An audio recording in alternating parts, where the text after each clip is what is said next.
तो आज इनका प्रथम निशंका और कुशाल मंडी से थोड़ा बहुत शुरू करने की कोशिश तो की, लेकिन इस तरह वो के खेल रहे हैं या तो प्लेयर्स की बॉलिंग बहुत अच्छी हो गई है, लेकिन कोई ख़ास बैटिंग नहीं रही श्रीलंका। है और वो मैच है इंडिया और अफगानिस्तान के दरमियान उनका पहला ओडीआई है जो धर्मशाला में खेला जाएगा। ये होता है जिस तरह से पाकिस्तान के अंदर बाबर आजम का एक रोल है।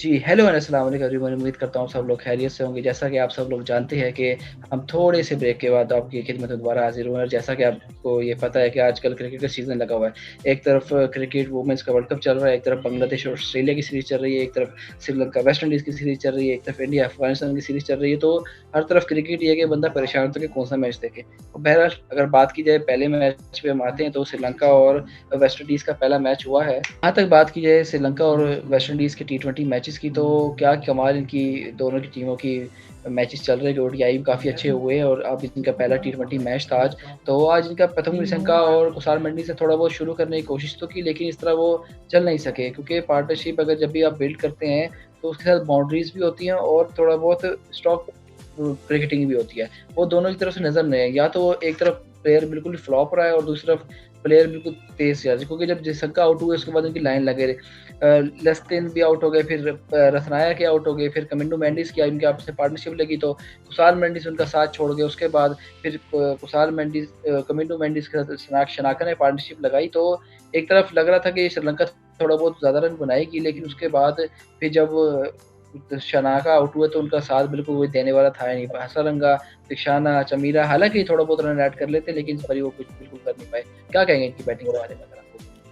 जी, बिल्कुल, मैं शुरू से यही बात करता आया हूँ कि जब भी आपका टॉप ऑर्डर फेल होता है, तो आपको ये देखना पड़ता है कि आपका जो है बाकी टीम का जो है ना रिथम वो चेंज हो जाता है एकदम से। उनके ऊपर एक प्रेशर आ जाता है कि आपके टॉप ऑर्डर्स थे, जो आपके टॉप प्लेयर्स हैं, उन्होंने कुछ नहीं किया। और आज हमने मेंडिस की तरफ से थोड़ी-सी परफॉर्मेंस देखी, बट आई डोंट नो कि प्लेयर्स के पास क्या है। प्लेयर्स जो हैं वो या तो बॉलें बहुत रोक के खेल रहे हैं या तो प्लेयर्स की बॉलिंग बहुत अच्छी हो गई है, लेकिन कोई ख़ास बैटिंग नहीं रही श्रीलंका की तरफ से।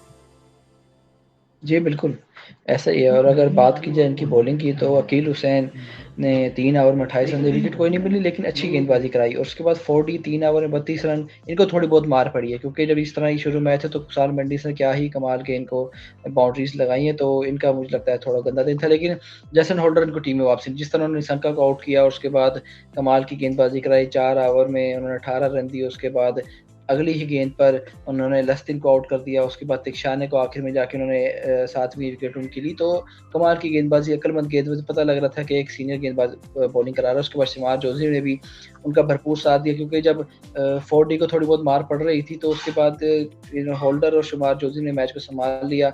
वो रथनाया की विकेट ले गए थे और जो काफ़ी खतरनाक खिलाड़ी हैं। उसके बाद मेंडिस भी अच्छा खेल रहे थे तो वो उनकी विकेट ले गए, कमिंडो मेंडिस की। और हसरंगा ने आज कोई ख़ास किया नहीं और मारियो शेफर्ड 2 ओवर करवाएगा, उन्होंने 17 रन दिए। और रोशन चेज़ ने 4 ओवर कराए, 19 रन। कमाल के बैट्समैन हैं, कमाल के गेंदबाज़ हैं और फील्डर भी बहुत कमाल के हैं। तो काफ़ी अच्छी टीम मुझे इनकी बैलेंस टीम नज़र आ रही है। क्या कहेंगे इनकी बॉलिंग के बारे में?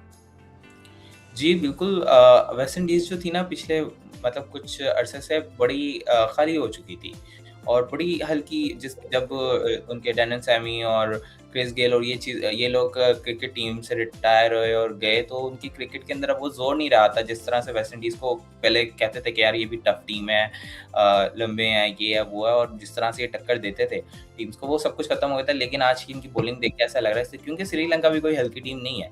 श्रीलंका भी अच्छी टीम है, बस I think they forget their places और कुछ इस तरह का ही चल रहा है जिस तरह के उनके मुल्की हालात चल रहे हैं, मे बी वो भी इफेक्ट कर रहे होंगे उनकी टीम परफॉर्मेंस को।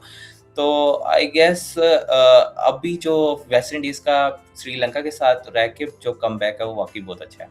तो होपफुली हमें वर्ल्ड कप के अंदर भी वेस्ट इंडीज़ नज़र आए और इनका यही रिदम नज़र आए, तो मैचेस देखने में बहुत इंटरेस्टेड रहेंगे।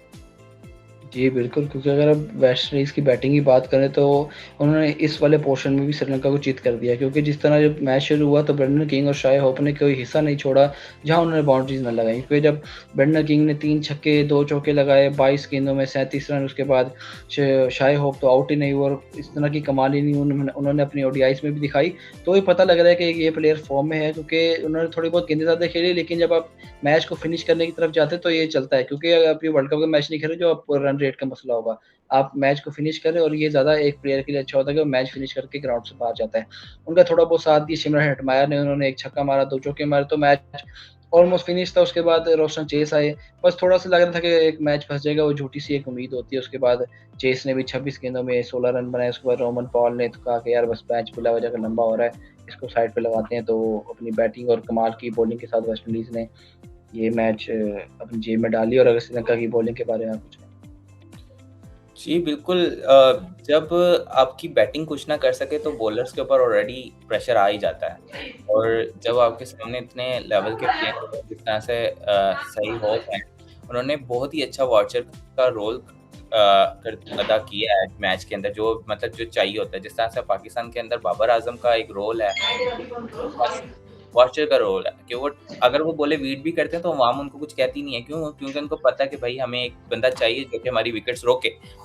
और विकेट्स को रोके, क्योंकि विकेट्स भी बहुत इम्पोर्टेंट होते हैं और इस तरीके का आज उन्होंने रोल प्ले किया। लेकिन श्रीलंका जो था, वो ना तो बैटिंग की साइड से कोई ख़ास परफ़ॉर्मेंस दिखा रहा था, ना बॉलिंग की साइड से। और इसी तरीके का देखा, लेकिन जो ईशान मलिंगा है, जो कि मलिंगा सीरीज़ को फ़ॉलो अप दे रहे हैं, उनकी तरफ से थोड़ी अच्छी बॉलिंग रही जो उनसे उम्मीद की जा सकती थी। बाकी दूसरे जो बॉलर हैं, दिलशान है, चेमरा है, इन्होंने और दूसरा विनीतू है, वनीतू है, ये इन लोगों का तो कोई परफ़ॉर्मेंस, कोई हाल नहीं रहा है। ऐसा लग रहा था कि बस ये लोग अभी नए-नए एंटर हुए हैं और पता लग रहा था इनको अभी हायर किया गया, इनको कोई एक्सपीरियंस नहीं है इंटरनेशनल बॉलिंग का।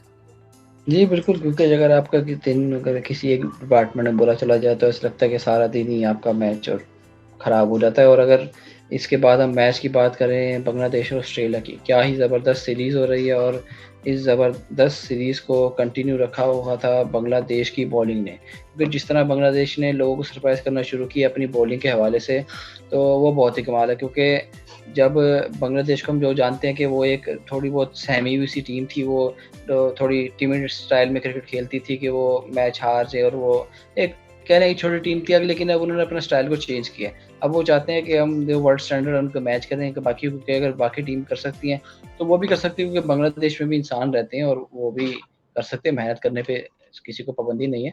और बांग्लादेश ने फास्ट ट्रैक बनाए हैं। और उसके बाद अगर बात की जाए ऑस्ट्रेलिया की बैटिंग की, तो आज ऐसे लग रहा था कि फुटबॉल का मैच चल रहा है। क्योंकि जब ये मैच शुरू हुआ तो 0 पर 3 आउट हो चुके थे। जो बंदा मैच अगर किसी को पता ना हो तो उसे लग रहा है कि यार 3 गोल ऑस्ट्रेलिया ने 3 गोल खा लिए हैं। तो जिस तरह ही अगर मैच शुरू हुआ, तस्किन अहमद तीसरी गेंद पर मैथ्यू शॉट को आउट कर दिया, उनके 3 इकट्ठे हैट्रिक डक हो गए हैं। और उसके बाद कूपर कॉनली ने आया, उसको पहली गेंद पे आउट किया मुस्तफीज़ ने। और फिर इंग्लिश ने थोड़ी बहुत हिम्मत दिखाई, लेकिन उनका साथ दे नहीं सकी, क्योंकि मुस्तफीज़ ने मैट रेंशो को भी साथ आउट कर दिया। तो एक ऑस्ट्रेलिया का टॉप ऑर्डर बिल्कुल कोलैप्स कर गया। और अगर उसके बाद बात की जाए एलेक्स कैरी और जोश इंग्लिश की पार्टनरशिप की, ये थोड़ा बहुत ठहराव आया गेम में, लेकिन एलेक्स कैरी भी ज़्यादा कुछ साथ दे नहीं सके। फिर जब ग्रीन और इंग्लिश ने शुरू किया, तो उसके बाद फिर इंग्लिश उनका ग्रीन का साथ छोड़ गए। फिर लाबुशेन ने आगे 55 रन जोड़े, जो ऑस्ट्रेलिया की जो एक ऐसा लग रहा था कि ऑस्ट्रेलिया 100-110 पे ही चली जाएगी, तो उसमें थोड़ी इज़्ज़त बच गई। क्योंकि जब कैमरन ग्रीन आउट हुए तो बार्टलेट ऐसे कोई सच इतने खिलाड़ी हैं नहीं, लेकिन उन्होंने 48 गेंदों में 50-52 रन बनाए, 2 छक्के मारे, 4 चौके मारे। उसका लाबुशेन ने भी, और खरबूजे को देख, खरबूजे रंग बदलता है, तो एक 187 का टारगेट तक तो वो चले गए थे। उसके बाद बारिश आ गई, तो बारिश के बाद जो टारगेट सेट हुआ डीरेस मेथड से, वो 192 हो गया। बाकी अगर आप बांग्लादेश की बॉलिंग के बारे में क्या कहेंगे कि जो इतनी कमाल की उन्होंने गेंदबाजी की? जी, बिल्कुल पहले तो ये इस चीज़ को भी देखना पड़ेगा कि जिस तरह से बांग्लादेश ने पाकिस्तान को अपने होम ग्राउंड्स के अंदर शिकस्त दी थी, तो मुझे ऐसा लगता है कि जो बांग्लादेश है ना, उनको अपने होम के ऊपर बहुत ज़्यादा कंट्रोल है, बहुत ज़्यादा ग्रिप है उनको कंट्रोलिंग में। और वही आपको देखने को मिलेगी पाकिस्तान, अगर आप पाकिस्तान में उनके मैचेस के टेस्ट सीरीज़ देखेंगे, इसी तरीके से अब आप ये देख रहे हैं, मुझे तो 2 चीज़ें समझ आती हैं। एक तो ऑस्ट्रेलिया तो मेरे ख़्याल माइंड से खेल रहा है कि अपनी इतनी ख़ास, वो पाकिस्तान से हारा, बांग्लादेश से भी हारा है। तो मुझे तो ऐसा लगता है कि अब जो ऑस्ट्रेलिया ना, वो डबल गेम खेल रहा है, वो माइंड गेम खेल रहा है कि अभी अपनी परफॉर्मेंस लो रखो और अपने मेन प्लेयर जो हैं वो वर्ल्ड कप के अंदर लॉन्च करो और फिर से दोबारा से वर्ल्ड कप ले जाओ। ये हमने पीछे भी देखा और अभी भी, और यही सीन मुझे लग रहा है। लेकिन इधर हम बांग्लादेश को भी पॉइंट्स मैं नहीं देना चाहूँगा, क्यों? क्योंकि ढाका के अंदर मैच था, और जो अगर बॉलिंग बांग्लादेश की जैसी रही, अभी आगे हम बांग्लादेश की बैटिंग के बारे में बात करें तो ऑस्ट्रेलिया के पास भी एज था और मैच प्रॉपर फँसने के नज़दीक था। तो बांग्लादेश जो है वो बॉलिंग अच्छी करा रहा है, नो डाउट, बट उनको अपने होम ग्राउंड का और उसका बहुत बड़ा एडवांटेज था। लेकिन सीन है वो काबिल-ए-तारीफ़ है, मतलब क्या ही लेवल का था बंदा, आप बिल्कुल सही कह रहे हैं कि बंदा एकदम से शॉक हो गया था। बहुत ही कम हमें इस तरह की मूवमेंट्स देखने को मिलती हैं, लेकिन जब मिलती हैं तो वाक़ई वो बहुत मज़ेदार होती हैं, उनको देखना, उनको बात करना। जी, बिल्कुल, क्योंकि अगर अब बात की जाए बांग्लादेश की बैटिंग की, तो जिस तरह लग रहा था कि ऑस्ट्रेलिया अब मैच को फँसाने की तरफ जाएगा और वो ऐसा ही हुआ, क्योंकि आगे भी ऑस्ट्रेलिया के प्लेयर ही हैं, क्योंकि वो जो उनके छोटे प्लेयर हो, बड़े प्लेयर हो, मैच वो पूरी करते हैं। तो आते ही उन्होंने तनज़ील हसन की विकेट ली, बार्ट्रेट लें और उसके बाद सूम्य सरकार जिनका कैच भी छूट गया उनके हाथों से, तो उसके बाद उन्होंने कमाल की इनिंग को अपना जारी की और 47 गेंदों में 42 रन बनाए। उनका साथ दिया नाज़िमुल हुसैन शांटो ने, जिन्होंने पाकिस्तान को भी फुर्सत से धोया था उसमें अपने टेस्ट मैचेज़ में, और मेरा ख़्याल 2 से 3 उन्होंने 100 मारी थी हमें 2 टेस्ट मैचेज़ में, और उसके बाद उनका साथ दिया लिटन दास ने। और जब ये तीनों आउट हुए तो ऐसा लग रहा था कि मैच फँसने की तरफ जाएगा, क्योंकि एक तरह इकट्ठे इनके 140-45 से 5 आउट हो चुके थे और लग रहा था कि मैच फँसेगा, लेकिन तौहीद हरिडोई ने कहा कि नहीं, अब मैं वो पुरानी वाली बांग्लादेश नहीं है, हम चोक नहीं करेंगे मैच को, और बिल्कुल उन्होंने ऐसा ही किया। हालाँकि उनके सर पे गेंद लगी, वो लग रहा था कि ग्राउंड से बाहर जाएँगे, लेकिन उन्होंने मैच को कंटिन्यू किया और वो उनको पता था कि ये बांग्लादेश की पहली सीरीज़ हो सकती है जो ऑस्ट्रेलिया को हराएगी वो, तो उन्होंने इसको कंटिन्यू किया और बांग्लादेश ने हिस्ट्री में पहली बार ओडीआई सीरीज़ हराई ऑस्ट्रेलिया को। तो मुशद्दिक हुसैन ने भी साथ दिया और मेहदी हसन मिराज भी काफ़ी अच्छे खिलाड़ी हैं। वो आगे जिस तरह पाकिस्तान की क्रिकेट टीम में रफ़ात मिन्हास हैं, वो आके नीचे से रन जोड़ देते हैं, तो इस तरह ये इनके मेहदी हसन मिराज हैं। तो बहरहाल हम बांग्लादेश को मुबारकबाद देते हैं कि उन्होंने ऑस्ट्रेलिया को पहली ओडीआई सीरीज़ हराई, और अगर ऑस्ट्रेलिया की अगर आप बॉलिंग के बारे में कुछ कहें? जिस तरह की बांग्लादेश की बॉलिंग अच्छी रही, इसी तरीके से हमने ऑस्ट्रेलिया की भी बॉलिंग अच्छी थी। मैंने ये कहा कि बॉलिंग पिच थी तो बॉलर्स को फ़ायदा होना था।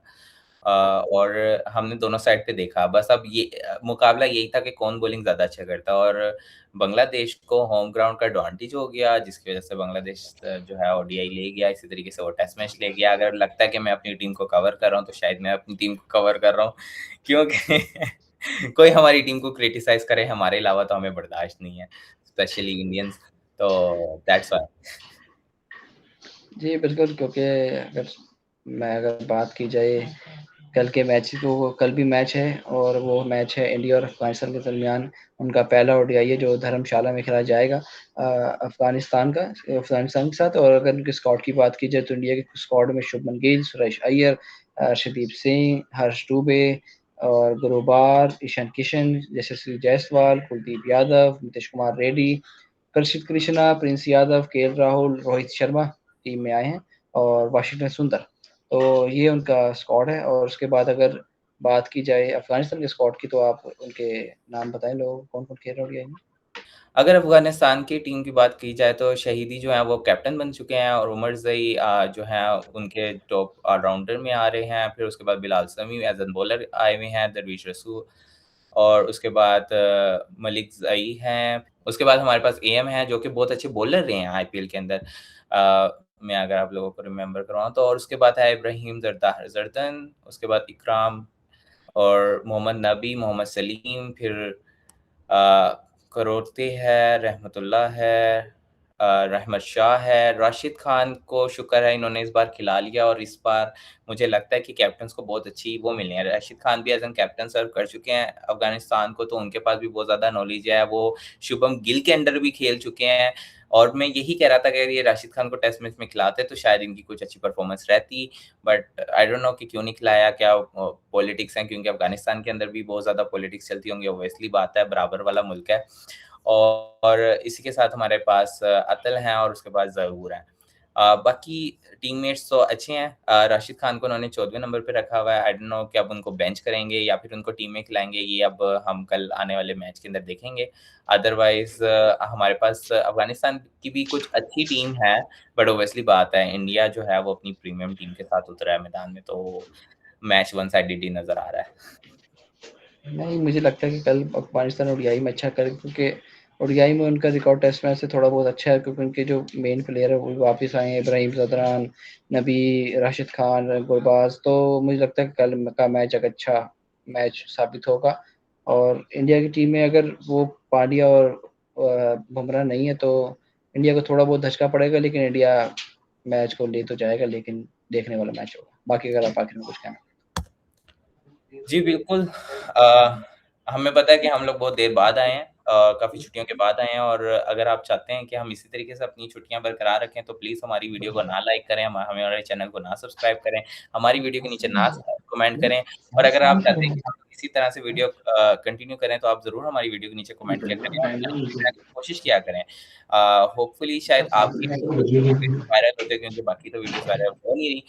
और अगर आप इसी तरीके से हमें जॉइन करना चाहते हो, तो आप जो मैं अपना मीटिंग लिंक है वो कमेंट सेक्शन में दे दूँगा, आप वहाँ पे जॉइन कर सकते हैं, और अदरवाइज़ हम लोग जो है आपको मीटिंग डिटेल्स वगैरह भेज देंगे, तो आप अपने फेवरेट टीम, फेवरेट प्लेयर के ऊपर कमेंट कर सकते हैं।